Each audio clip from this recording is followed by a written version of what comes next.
As we have been reporting, retail sales rose in April, but only at the slowest pace in 9 months. And the number of Americans filing for first-time employment claims fell, but not as much as economists expected. So it's rising sales and falling unemployment, but not at rates analysts would like to see. Joining us now is John Herrmann. He's a senior fixed income strategist for State Street Global Markets. According to our data, John is one of the most accurate forecasters on the U.S. economy. We call him a Bloomberg best, and we love talking to him, especially about the labor market. Interesting to have you following Lincoln Ellis. John, a lot of times you guys disagree vehemently, but what do you think now? I mean, even though we added 760,000 jobs in the past 3 months, the job picture doesn't look fantastic when you look at these weekly claims.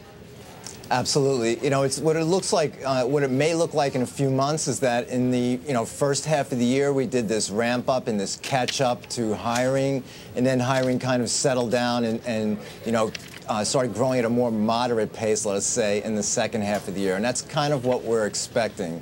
So, I think what we have to just monitor here is in the second quarter and the third quarter, we're likely to see the energy price complex be sort of resilient and persistently high, especially in these gasoline prices. And that may impart a drag on discretionary spending and also on the labor market. So it's just something we have to be very mindful of. Something to be mindful of, John, or something to be worried about? Which one? Well, let's be a little bit on the worried side, I'd say. Because, I look at the economic data, John, just like you do. Even today, jobless claims came in a bit worse. PPI came in higher than expected.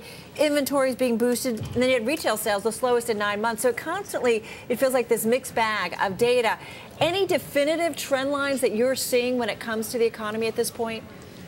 That's a really great question. This is a kind of a key problem and a key challenge to this year is that what we've been seeing is very uneven data. We've had big impact from weather in the first quarter. It made it very difficult to decipher what was going on. This quarter, we're going to see sort of a recovery from the weather, maybe a boost from defense spending, but then we're going to see the impact of gasoline on the pace of job growth and also on the pace of real consumer spending. In the third quarter, it may be, if gasoline prices stay close to where their current levels are, we may see a sort of another little bit of a drag on GDP. So it's going to be really tricky, very difficult. But basically, what we're seeing is the consistent pattern is that consensus sort of gets built up at the beginning of a quarter, and then they're tapering down their estimates as the quarter progresses. So this quarter, the second quarter, may not be all that dissimilar to that pattern. So you're sounding more and more like Lincoln. It doesn't sound like a great outlook. Let me ask you what you're telling clients at State Street, fund managers there. I mean, as QE2 comes to an end and Bill Gross says the run in Treasuries is over, even Jim Rogers getting ready to short the 10-year, what do you do when you want to put this into action, your forecast into action in the markets? Well, just looking ahead to tomorrow. So tomorrow's number, the big number for tomorrow is going to be CPI, and the consensus at 0.4. We're at 0.5, and we actually have some indicators that suggest it may even be higher than that. So, headline retail sales gained 0.5, and if we have a 0.5 gain in CPI, they're going to more or less offset. So, that suggests a little bit more of a cautious environment for investors.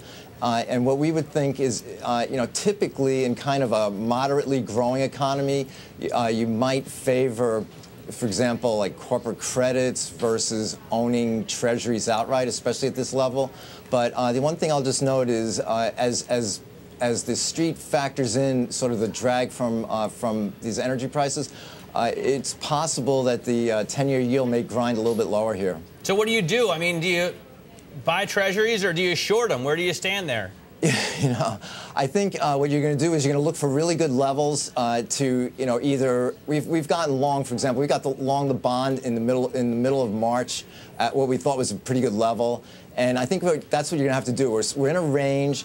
And the range is compressing, so you have to basically look for entry levels for, either shorting the bond or getting long it and that kind of thing. And I think I'd wait a little bit. Possibly the bond could get a little bit lower here, and then I would maybe think about shorting it. But overall, I think, in a more cautious environment with the economy growing moderately, I think you would think about, owning, higher grade corporate credit and potentially taking a little bit more risk into higher yield credit. Boy, John Herrmann, when you talk like this, you get get me a little worried. I know, it sounds You bad. really do.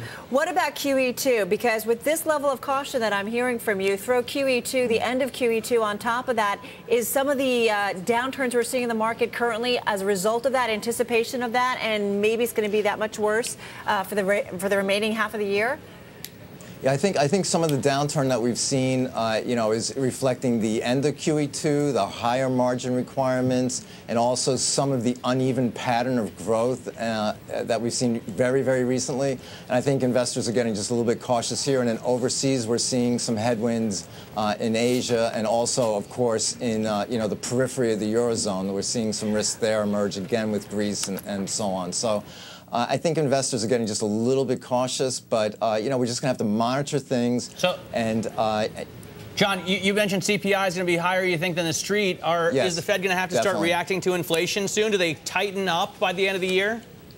I think the Hawks talk basically a pretty good game, but they're really not delivering. So what we think is going to happen is we're going to watch and see. Ben Bernanke's view is that we get a pass-through of higher inflation now, and we think we're going to see that tomorrow morning. So you get a pass-through of higher inflation, and it may carry on for a few months past that, and then towards the end of the year it may sort of settle down. That's the baseline view for Chairman Bernanke. So I think that's sort of the pattern that we're going to look for. But again, the Hawks will talk a good game, but none of them dissented at the April meeting. So John, they're not really following through. John, I'm not heading for the hills yet, but you definitely have got me worried. Well, we're just going to monitor some things, but GDP so far is holding up. John Herrmann over at State Street, thank you so much. Coming up.